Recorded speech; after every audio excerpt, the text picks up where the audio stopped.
computer, a desktop here in the States. And if I were to pack it up, and if I took it to Russia, and I made 59 trips to Russia when I could. I can't right now because of the war in the Ukraine, but I'd love to go back. But if I then took it over there and unpacked it, and I stuck it in the wall socket with the proper adapter and turned it on, in 1/4 of 1 second, I would have what we call a burnt offering. After all, we work on 110 volt, they work on 220. And so, again, adding excess undirected energy accomplishes nothing useful. You have to have an outside intelligence directing energy to accomplish anything useful.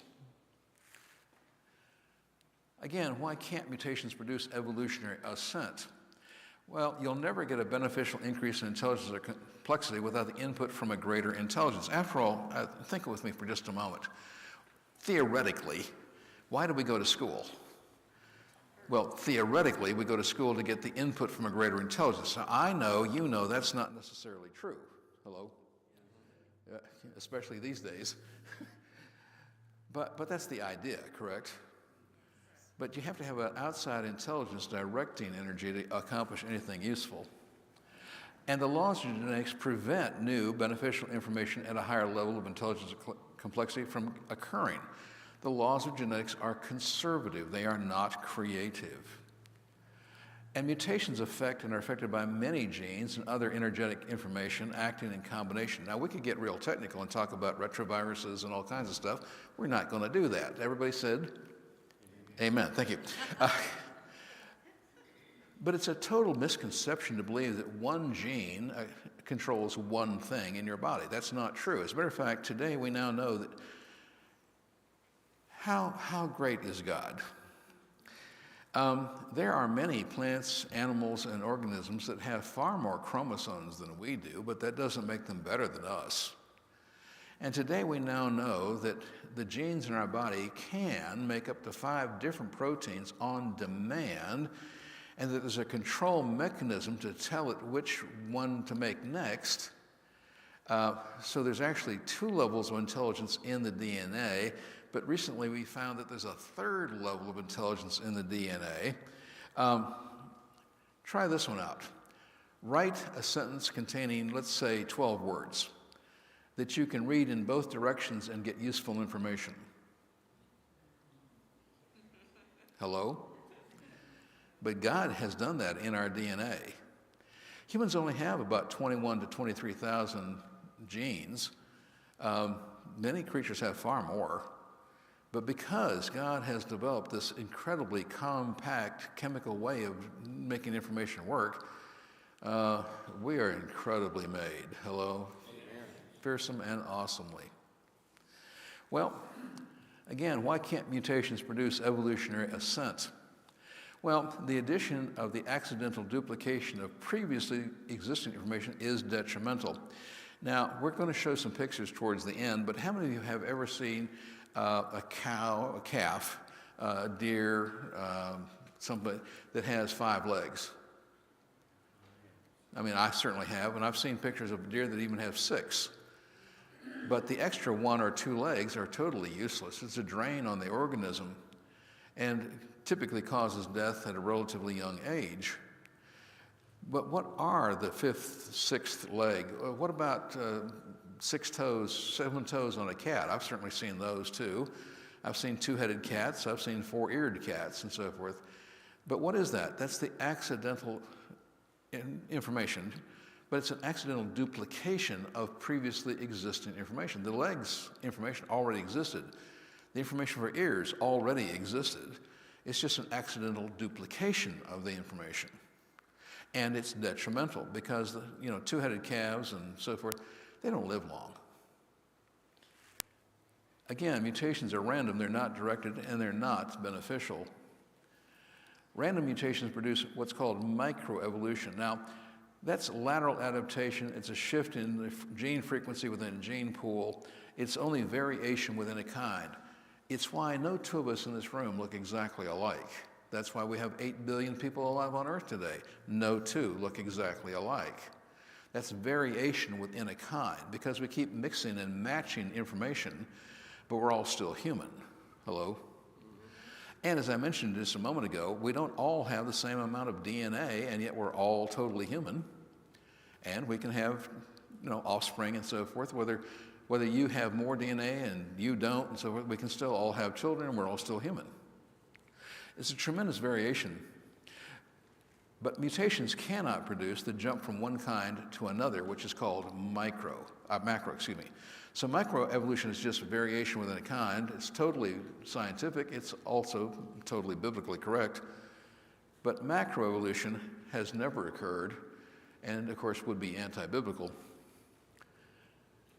The relentless accumulation of genetic corruptions steadily corrodes the original genetic code, leading to what is called genetic entropy. Now, I hate to be the bearer of bad news, but you and I, standing here today, you and I are losing 1 to 2% of our genetic information per generation. I love my grandchildren, but they have 2 to 4% less genetic information in their bodies than I do. It's absolutely true that your great-grandparents were more intelligent and had more genetic information, generally speaking, than you do. Because of sin in the Garden of Eden, what happened? Everything started to decay. It's the second law of thermodynamics applied to physical biological systems. I don't want to get all that technical about it, but it's a law of universal decay that since the first sin in the garden, remember the sin of the first Adam brought death, correct? But the first sin made the entire perfect universe imperfect. And because of copying errors, it's getting more and more imperfect as we go. Now, initially, the errors were relatively small and not terribly significant, but they were there. But over 6,000 years, we are now to the point where it's like a snowball going downhill. And there's no corrective mechanism. Today, we're losing 1 to 2% of our genetic information. What that means is we're adding 60 to 100 permanent errors per generation. And here's the really interesting part. Genetic entropy means, well, among other things, it's one of various scientific proofs that the Lord's coming back soon. Amen. Hello? You see, this process continues for a few more generations. We're going to become sterile. If we become sterile, we become extinct. I don't know about you, but I would consider becoming extinct about as harmful as it gets. Hello? Yeah. So it's just one of many scientific proofs the Lord is coming back soon, and that the earth and the universe are not millions and billions of years old. Again, evolutionists cannot adequately answer this question. Where did the original information that is being copied come from? I have defeated 2 of the world's great evolutionary philosophers in debates, and the way I did it was quite simple. I simply asked them the question, where did the original information that we are copying come from? And they could not answer the question because they believe that information came by random chance events from the simple to the complex. But what we see in science is that information starts as complex and over time becomes simple. I don't want to get into the specifics of who it was and where, but the fact of the matter is they cannot answer this question. And if they cannot answer that question, they lose the debate. It's a fairly simple question. I would suggest all of you might want to use it yourself sometime. Since 1909, we've experimented with fruit flies. We've done things to fruit flies that should be immoral, illegal, and unethical. Hello? Yeah, fruit flies are the creature that geneticists love to pick on. First of all, they're smaller than us and they can't fight back. But, hello? But since 1999, we have been able to find 3,000 known documented mutations in fruit flies. And some of these mutations are not nice. I mean, for instance, we've taken fruit flies and we've gotten fruit flies with smaller wings than should be normal, and they cannot fly. We've got fruit flies that have no wings at all. I mean, what do you call a fly that has no wings at all? A crawl? We've had literally legs grow out through eyes. We've had double the amount of wings, but when you double the amount of wings, one evolutionist said, oh, the mutation that causes an extra pair of wings, that's beneficial because the fruit fly could then survive at higher altitudes, like 7,000 feet. Well, the problem is no fruit fly will survive at 7,000 feet. They'll freeze to death. But I mean, there's one mutation that they love to do. We know how to actually make it happen. I mean, we can actually intentionally make it happen. And about 100 eyes grow on the body of the fruit fly. Now, these eyes are not connected to anything. They're not useful. They can't see with them. And because of the extra eyes, they can't fly. And nothing will mate with it because it's not natural. It's a monster, is the word there, or monstrosity. But obviously, if nothing will mate with it, that mutation is not going to be passed on, correct? And so this is what happens with mutations. But I want to stop this particular list with a quotation from Dr. Theodosius Georgievich Jablonski. He was a world-class evolutionist, but in 1977 he wrote, "Mutation appears to be a destructive rather than a constructive process, which left evolutionists with no mechanism to change genetic information in a beneficial way." And the same is still true today. And let's take a look at old Drosophilus, the fruit fly, the friend of geneticists. One of the single longest experiments that has ever been done in science lasted 29 years, continuously for 29 years. And they bred fruit flies. And they hit them with everything you can think of. X-rays, gamma rays, toxic chemicals, the bottom of their shoe. I mean, they hit them with everything they could think of. And after 600 generations, there was not a change in fruit flies. They were still fruit flies, proving that mutations don't cause a beneficial increase in complexity or intelligence by random chance. That was published back in 2010. But the experiment, finally, they just shut it down because after 29 years, they were tired of getting the same results. But what else can we talk about when it comes to survival of the fittest? Really? Well, what about vestigial organs? Evolutionists claim, and Charles Darwin thought, that this was an essential proof of evolution. They talk about vestigial and retrogressive organs or structures in creatures, particularly humans, of course, and that what is this really all about? Well, Charles Darwin said that humans came from monkeys, not apes. He said monkeys. Now, evolutionists will deny this to your face, but I read his book, and he said monkeys. And that's important for something I'm going to show you in just a minute. But the idea being that we no longer have tails, therefore that's an organ, a structure that we no longer need in our supposed evolution as we're going through being human to becoming superhuman. I mean, that's really what they think, that we're just in the process of going from becoming living from rocks to eventually becoming the superhumans past where we are right now. And that, for instance, tails would be something we lost because we no longer need them as we evolve to become superhuman. Are you with me? Mm-hmm. Now, with that in mind, let's talk about vestigial and retrogressive organs. Now, in 1895, again, this is just after Mendel's works were rediscovered, there was Dr. Wiedersheim, and he wrote a book called The Structure of Man, an Index of His Past History. Now, he's an evolutionist, and he believes that, again, as we are evolving through being as we are humans today, that we are losing the structures that we needed previously when we were monkeys or apes, and that those are going away, and that we're now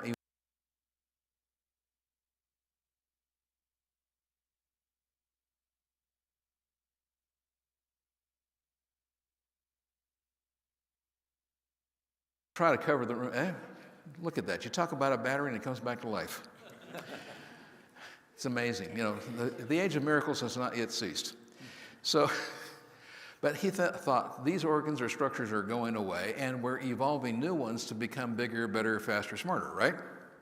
So he published a book in 1895 and he listed 186 organs or structures in a human body that were vestigial, that was 100, and retrogressive, 86. Now, we're not going to go through the whole list of 186, but just to give you an idea, on the list he included, well, vestigial mean vestige or remnant, organs or structures for which no function has been demonstrated. Therefore, it means useless or no longer important. And retrogressive is an organ that's no longer required. It's on its way out. You know, it still has a little function, but it's on its way out. He listed, well, pituitary gland and pineal gland. Now, if you don't think you need your pituitary gland, I'd be happy to remove it, after which you're going to die. He also listed tonsils, wisdom teeth, and human hair. You don't need those anymore. Also, small toes, coccyx, thymus gland. By the way, if you don't think you don't need your small toes, I'd be happy to amputate them for free, but you will have to learn how to walk all over again. Hello? He also included the notochord and the appendix, and that little gland in the corner of your eye that produces sleep in the morning. You didn't need that. And so these are just some of the things he listed on the 186. But let's take a look at what is the truth about these things. Well, adenoids and tonsils are useful. In 2010, 4 evolutionists called adenoids and tonsils, quote, large collections of immunologically active lymphoid tissue. They are a dynamic part of the immune system. Now, I had mine removed in 1951 by overly zealous army surgeons. But the fact of the matter is, back in those days, they said, oh, you don't need those. This is all evolutionary medicine. Today, we would try to save them if possible. Now, there are times when you can't. There's just be realistic. But you try to save them today if you could, because they're part of your immune system. In my case, it actually was a good idea. I became healthy as a horse for the next 60 years, you know. But nonetheless, they thought they were no longer needed, therefore they just, your problem is, and popped them out. Also, what about the coccyx? Incorrectly referred to as a tailbone. It is not a tail, and it isn't a bone. It's a series of fused bones together as one unit, but the coccyx is essential. However, what do evolutionists call it? In Discover magazine, which is a totally evolutionary magazine, they said this about the coccyx: all that's left, the tail, most mammals still use. But this is a good picture of what the coccyx looks like. But actually, it is an incredibly clever design, designed by an infinitely clever creator God. Amen. Let's just talk about the coccyx for a moment. If you don't think you don't need it, well, to start with, the human coccyx is the anchor point for important muscles. These muscles provide various functions. Now, let's just take a look at some of the functions they, for instance, they allow us to walk upright and enjoy marriage. I'll just put it that way. They support and hold our intestines in place. They allow us to sit comfortably. They are required to eliminate waste. And they're required for women to give birth. Now, I don't know about you, but it seems to me that having these muscles attached to the coccyx really does have an importance, doesn't it? As a matter of fact, I would ask you, have you ever seen any of the newer bridges that have been built in the last 10, 20 years, where they have a suspension bridge with just one spire or 2 spires, and the cords holding up the bridge are in the middle? It looked like a herringbone design. That was stolen. That design was stolen by civil engineers from God's design of the human body. Amen. Hello? I have an article on my website just talking about biomimicry, where scientists are still learning and developing and designing and even patenting new things based on the design that God already had patented. Hello? Yeah, they're stealing God's stuff. What about the appendix? Now, in this particular textbook used in public schools to teach evolution, you'll notice it says that it is vestigial. It has no useful function. And they then compare it to a horse for some reason. I don't even know why they would do that. But nonetheless, they're saying, the appendix, you don't need it. And would you agree with me? Again, surgeons often pop out an appendix. You just don't need it. You evolved and you just don't need it anymore. We'll take it out and so forth. But today, a surgeon, a medical doctor, would try to save the appendix if it could be saved. Now, obviously, if it ruptures, there's problems, but they would try to save it if they could. They wouldn't just automatically pop it out. You can live without it, of course, but you also have to take some precautions when you do that. But the removal of the appendix and tonsils before the age of 20 is associated with an increased risk of premature heart attack. Not surprising, given that both the appendix and the tonsils are lymphoid organs and thus components of the body's immune system. Their removal lowers the production of immunoglobulins. Well, that's just the start. Let's take a little look at the appendix for a second. The removal also increases a person's susceptibility to leukemia, Hodgkin's disease, cancer of the colon, cancer of the ovaries, but just recently we found out it also contributes to an increase in Parkinson's. Seems to me like you might want to keep it if you could. How about you? Yeah. Interesting about how modern medicine, modern science discovers these things, right? That these structures which were thought to be vestigial and retrogressive actually have a function, is that right? As a matter of fact, let's examine the evidence about these structures. So, number one, if it were true that we have vestigial or retrogressive organs or structures in the human body, that would be a decrease in information, not an increase. Is that right? Because if we're taking it away from what we previously had, that's a degeneration, not a generation, correct? Secondly, comparing modern creatures to infer historic origins is invalid to ascertain the origin of such structures. There's no genetic evidence for a method whereby useless organs will necessarily deteriorate. We've never found a genetic mechanism that is designed specifically to take anything out of the body, only designed to put stuff in the body. Are you with me? Mm-hmm. Also, the function of an organ may be taken over by another organ when it is removed, and this is called redundant design feature. This is something we teach in engineering universities all over the world, is redundant design. Now think about it. You've got 2 eyes, 2 ears, 2 kidneys. And if we remove one kidney, the other one doubles in size, and you keep right on going. Now that's what a really clever engineer would do. Hello? Uh-huh. So, the function of an organ may not yet be discovered. Think about it just a second. When evolutionists like Dr. Wiedersheim looked at these 100 vestigials and 86 retrogressive features and so forth, he's saying that he doesn't know what it's there for, and therefore he assumes it has no function or reason for being there. On the other hand, if we look at it from a creation perspective, the correct perspective, God does not create anything without a purpose. No one creates anything without a purpose. Therefore, if it's there, it's got to have a purpose. Maybe it's just we're not smart enough to figure out what it is yet. But over the last 100+ years, we have figured out. And today, there are no retrogressive or vestigial organs or structures in the human body. We know of at least one or more useful functions for everything we find. And therefore, it's an invalid thing for evolutionists to claim these things, and it proves creation and refutes evolution. How y'all doing so far? Good. We doing all right? Uh-huh. Good. And then, of course, I'm sure you remember the recapitulation theory of embryonic recapitulation, correct? I mean, that was just on the tip of your tongue when you came in, right? Yeah. This is something that was developed by a man named Dr. Ernst Haeckel.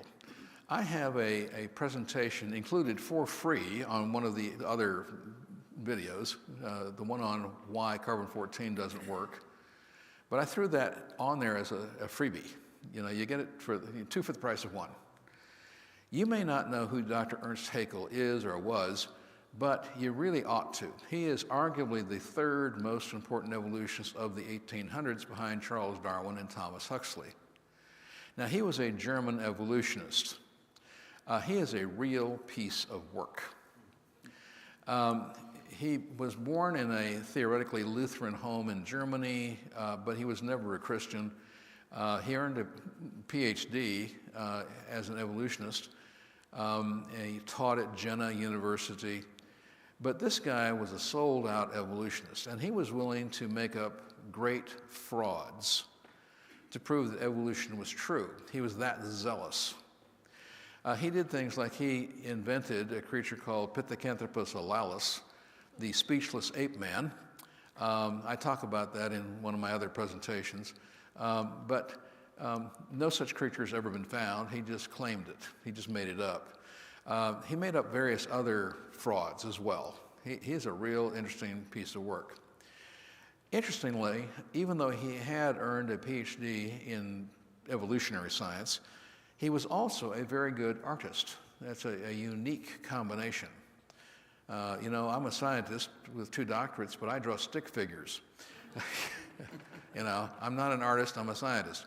But he was actually a very good artist. Now, I tell you that because he invented a great fraud called the biogenetic law. Also, if you don't remember that from high school science, how many of you remember ontogeny begets phylogeny? No, huh? I bet they mentioned it when you were in high school, but I'm not surprised you don't remember it. But he invented this thing called the biogenetic law, or ontogeny begets phylogeny. Now, what does that actually mean? Well, ontogeny is the biological development of the individual. Then, recapitulates is the repeating briefly the phylogeny, the evolutionary development of the individual. And if you don't understand what that's all about, that's okay. What he came up with was quite simple. He said that in your mother's womb, you recapitulated your evolutionary past. That when you were conceived, you were a jellyfish. And that in your mother's womb, you evolved into a fish. And then you became an amphibian in your mother's womb. Then you became a reptile, and then a mammal, and you were only born human. That was his false fraud idea.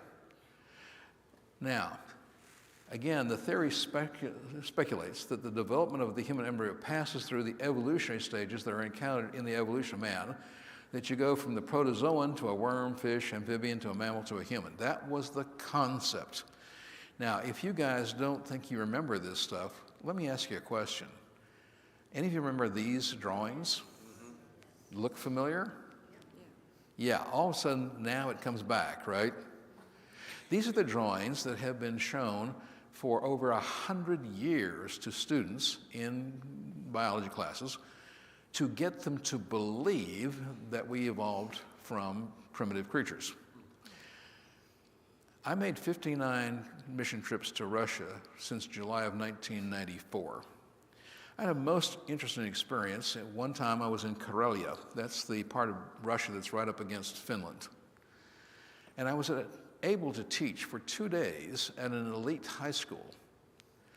Now, understand, when I say elite high school, the students in this high school were the best of the best. They weren't there if they weren't. In the entire, what we would call state, let's say the entire state of North Carolina, this was the premier high school, and only the best were there. And I had the good fortune of being invited to speak there for 2 straight days in every science class they had. And in one science class, I taught about Ernst Haeckel and the embryonic recapitulation, and I found out they had those same drawings in their high school textbook, and that was only 10 years ago. But we've known it's a fraud for over 100 years. And so I took Ernst Haeckel and his drawings apart, piece by piece, in front of the students. I will never forget what happened. It is burned in my brain forever. When I was finished, there were 2 science teachers at the high school, an older woman who had been brought up under the Soviet system and taught evolution, and a younger one who was sort of training under her at that time. Now, in this part of Russia, Karelia, right up next to Finland, it is very common to have very tall, very blonde and blue-eyed Russians. That's because of the Vikings that came over and so on. But at the end of the class, this strikingly beautiful young lady stood up, walked to the back of the class, looked down at this young teacher, and said in Russian, "And what are you going to teach us now?" I will never forget it. It was a life-changing experience for those that were in the class. But these are the drawings of Dr. Ernst Haeckel as published in his books. And at the top, we see the embryo. Well, the embryos look very much the same, is that correct? And then in the drawings, we see how supposedly in their development, they then turn into different creatures. Is that correct? And you have all seen these drawings. But what is the truth? Well, the truth about his drawings, what did he do? He stole real drawings by legitimate embryologists. And he took an eraser and he erased some of the lines. He took a pencil, he drew lines in that were never there. He changed the size of the images by as much as a factor of 10. The actual embryos are quite different from the drawings. Let me show you. These are the drawings of Dr. Ernst Haeckel as he published them in 1874. These are photographs of the embryos at the supposed same time of development. I think you'll agree they don't look anything alike. It's an absolute fraud. No scientist today believes it's true, unless they're insane, maybe, and we've known for 115 years that it's not true. And yet we still see it in textbooks today. I have copies of textbooks, even in Florida, where I live, showing that it was in textbooks, even at the university level, only 15 years ago. That is sad. What is the true law of life beginnings? It's the law of biogenesis. Remember, his fake law, his fraud was the biogenetic law, but what is the real law of biogenesis, the real law of life beginnings? Well, this is biblical and scientifically true, but I want to introduce you to Louis Pasteur. He is one of the greatest creation scientists the world has ever known. He has saved untold hundreds of millions of lives. Pasteurization, immunization, vaccines, etc., correct? And he was a staunch creationist. I just want you to know that.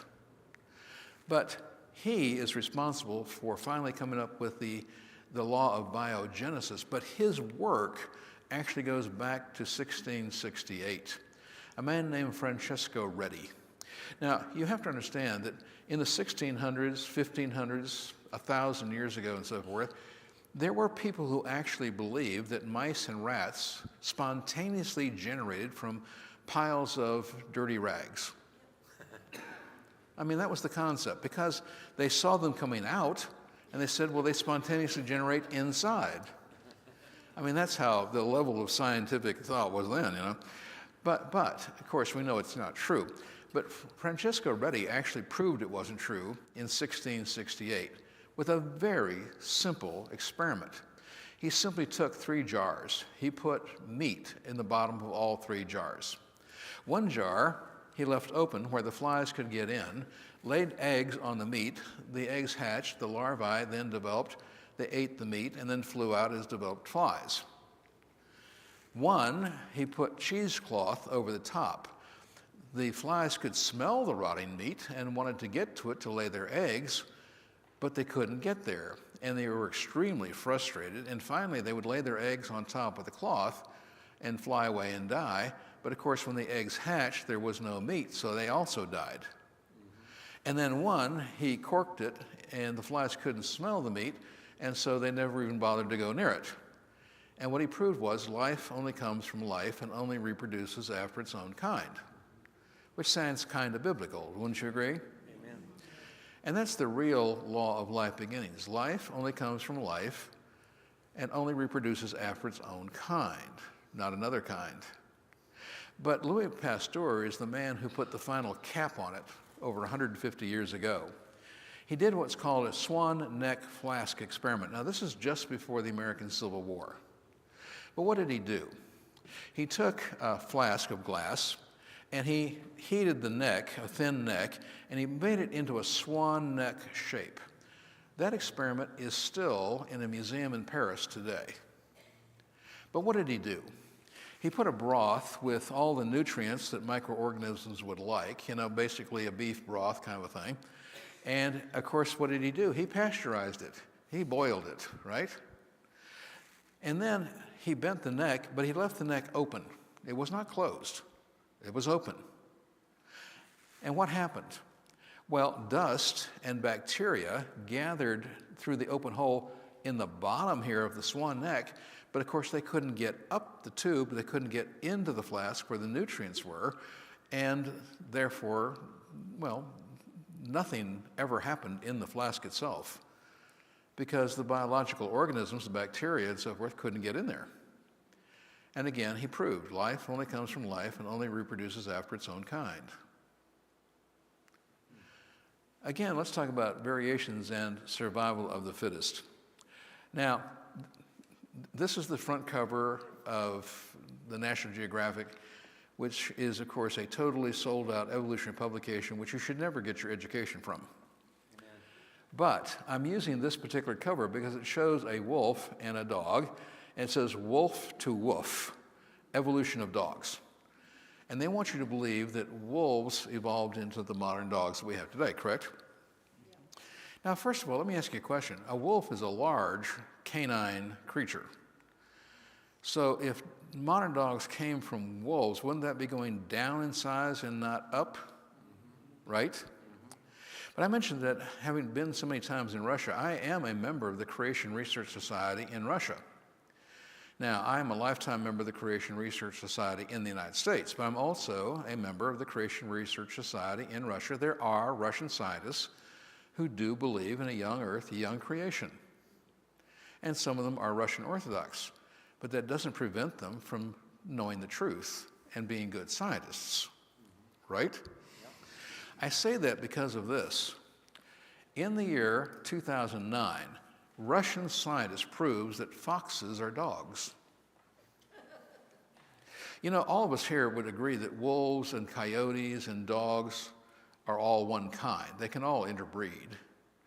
But what about foxes?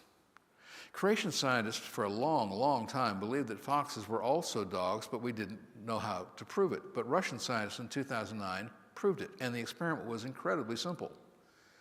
All they did was they bred natural, wild foxes, and they kept 10%, the tamest of all the pups. Then they bred those, and when they became adults, their pups, they took 10% of the tamest pups from their litters. And they did that for several generations, and they bred a lapdog.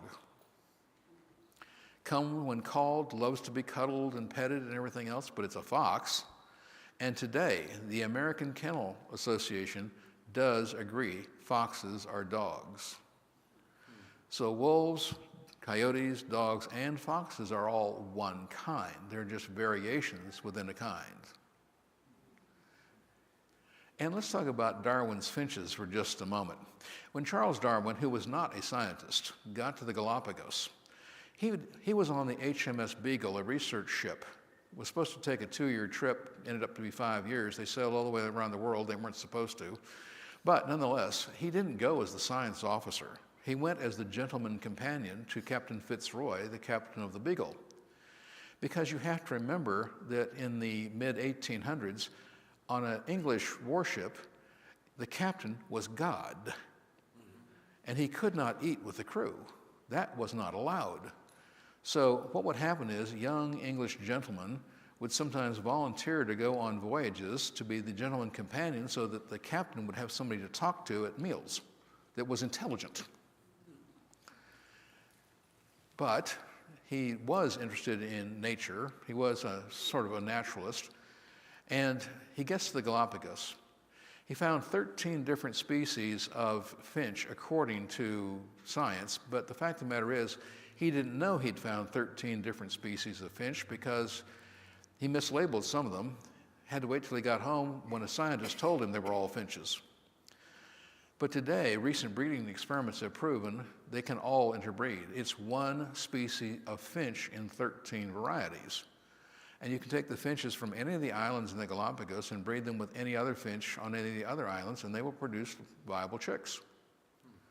It's one species in 13 varieties. I mentioned that 5-legged cow, by the way, earlier. Now, this is a 5-legged cow, but I think you'll agree the 5th leg isn't very helpful. As a matter of fact, it's using resources from the body that are detrimental. Now, according to evolution, that isn't good because if you have a structure that isn't productive, supposedly it would be eliminated, correct? And the only reason this thing lived was because humans were involved, of course, right? But this is not new information. This is the accidental duplication of previously existing information, correct? Mm-hmm. And how about here? This is a breed of sheep they like to raise in France. You notice the guy in the middle here? They call him Sawed Off and Shorty. But what's happened here? There was a loss of genetic information for the regular length of legs, and that causes them to have short legs. And the French love this because, of course, they can't run away. Much easier to keep. Hello? But again, this is not new information that's being added. This is the loss of information that was already there, correct? Mm-hmm. And then, of course, what about the reptiles? All of you are familiar with two-headed snakes and maybe two-headed turtles and so forth. Reptiles seem to have this propensity for double-headed creatures, but they would only live because of human intervention, correct? They would never survive in nature. Now, you have to remember in talking about our topic tonight, survival of the fittest. Really? Survival of the fittest does not explain arrival of the fittest, just to start with. Hello? And survival of the fittest is actually a tautology in Greek. And it's called a tautology that falls on its own weight in Greek logic. Now, why? Because survival of the fittest is false, circular reasoning. Think with me. Why did it survive? Because it was the fittest. How do you know it was the fittest? Because it survived. It's a false, circular reasoning that falls on its own weight. It's totally useless. Now, here we see 3 rams, and here's the evolutionary paradox. You know, you see the big, healthy one here with the biggest horns. Then you see a medium-sized one, and then you see a kind of a grunt here, right? But studies have proven it's the middle ram that produces the most lambs. You see, the big guy, he wears himself out trying to keep his little harem together, and he wears himself out, and he actually dies younger. It's the guy in the middle that passes on the most genetic information, but of course, the guy at the end, the little guy at the end, he occasionally gets one in. Hello? But it's actually the middle one that produces the most offspring, even though when you look at them, you would think it's the one in front that should. And sometimes it's survival of the weakest. Think with me for just a moment. Many animals will fake an injury or what's called feign death or death feigning. And, well, for instance, this is a mechanism to preserve their life from predators, but it's survival of the weakest. And here are some examples. Hog-nosed snakes will turn upside down and feign death to prevent being eaten. The possum plays possum. Many baby animals will remain absolutely immobile to prevent detection in the wild. Adult birds may, in fact, fake a broken wing to distract predators away from the nest. Lizards, geckos, skinks may fake death. Octopus sometimes will actually pull a limb in, one of their legs in, and therefore being less desirable to be eaten. Some predators will fake death in order to attract a meal. For instance, there's one here I'm mentioning from Africa, but some creatures will actually play dead to attract things to it who think they're going to eat it, and then, of course, immediately come back to life and they eat them. So sometimes it's actually survival of the weakest, not survival of the fittest. And sometimes, as I say, this occurs. I just want to give you 2 more examples here. These are recent experiments in Florida. We have what are called panthers in Florida. I grew up calling them mountain lions because I'm from the West. But they're panthers, cougars, mountain lions, whichever word you prefer, it's the same creature. But in Florida, we tethered healthy deers on panther trails. Now, a tethered deer is an easy kill, correct? Right? I mean, it can't get away. But the panthers would walk right by the healthy animal. Why? Well, we finally figured it out. God has actually put a mechanism in predators to protect the predator. You see, if it's an easy kill, then maybe the animal is defective or diseased, and that might then cause the predator to suffer. So it turns out that there's a catch and eat mechanism that God put in the predator to prevent the predator from suffering, right? If it can't catch it, it won't eat it. Because if it can't catch it, that is to say, if it won't run and can't run after it, then that means it's not healthy. And God has put this mechanism in predators to protect the predator. Now, we're almost over, folks, but also in the American Southwest and in New Mexico, they raise a lot of sheep. I don't know if any of you have ever been out in that area of the world, but they raise a lot of sheep in the northeast corner of Arizona and New Mexico. And of course, the panthers, or as I call them, mountain lions, will come out of the mountains and eat the sheep because it's an easy kill for a mountain lion. And of course, the herders don't want to lose their sheep, right? So what did they do? They did an experiment where they put poison collars around the worst of the lambs, thinking that, of course, being an easy kill, the mountain lion would go for the runts with the poison collars, and eating them would become poisoned and die. And that would help to preserve the herds, right? Guess what? Mountain lions don't know it's a poison collar, but they do know that it isn't running very fast because it's a runt. And so they chase the healthy, bigger, faster lambs and kill them. And the experiment simply proved that there's a chase and eat mechanism that God designed and put in predators to protect them from becoming diseased or hurt themselves. Now, this is the last slide for the night, folks. How many, now, please understand, you should never ever get your education from the National Geographic, Discovery Channel, Animal Planet, or Hollywood, frankly. And can I get a name in there? But how many of you have seen, now, you shouldn't get your education from these organizations, but they do hire the world's best wildlife photographers. And that's true. It really is. So how many of you have ever turned on the TV or you've been to a movie someplace where you see some of the greatest photography of wildlife, and you have actually seen seals or killer whales hunting in the water? And you wonder, how in the world did they ever capture these pictures, But what happens is you see seals, killer whales, and so forth, and there's a school of fish. And the fish see the seals or the whales and so forth, and they know they're predators. So the fish start swimming away, right? But the predators are bigger and faster, correct? But what do? They start getting ahead of the school, and they start turning.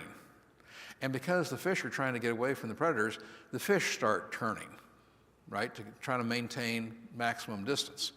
But what happens is the seals, the killer whales, and so forth, they start to circle around, and the school of fish start to circle around, and when they get really tight, it looks like a tornado of fish in the water. Ever seen that? I certainly have. And then what happens? The predators take turns. And they turn and they go through the tornado of fish going like this, correct? Mm-hmm. Please tell me, is that survival of the fittest or is that survival of the luckiest? Mm-hmm. In nature, it's not survival of the fittest, it's survival of the luckiest. Just to pick on one guy, for instance, how about Bill Gates? He's a pretty smart guy, terrible person, but a smart guy. Now, let's just simply say he stepped off the curb and got hit by a bus. Was that survival of the fittest, or is it survival of the luckiest? Well, that's what we have in nature. It's not survival of the fittest. Often it's the survival of the weakest.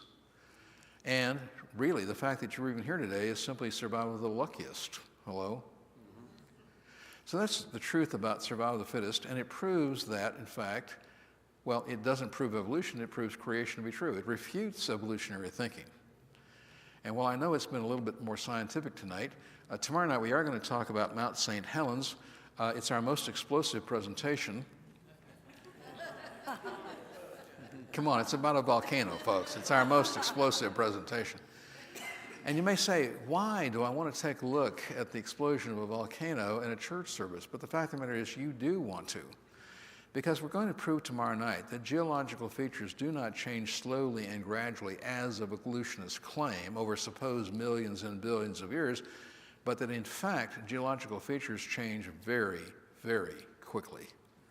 And that is consistent, for instance, with what a worldwide flood did to the surface of the earth and the volcanic activity that followed it, I might add. So you want to be sure to be here tomorrow night. I believe we're starting at, it's 6 again, okay. I get confused with different churches wanting to start at different times and so on. But hope to see you tomorrow night. I'll be at the table. I'll be happy to answer any questions, help with any materials, whatever that you'd like, as long as you'd like. Thank you, sir.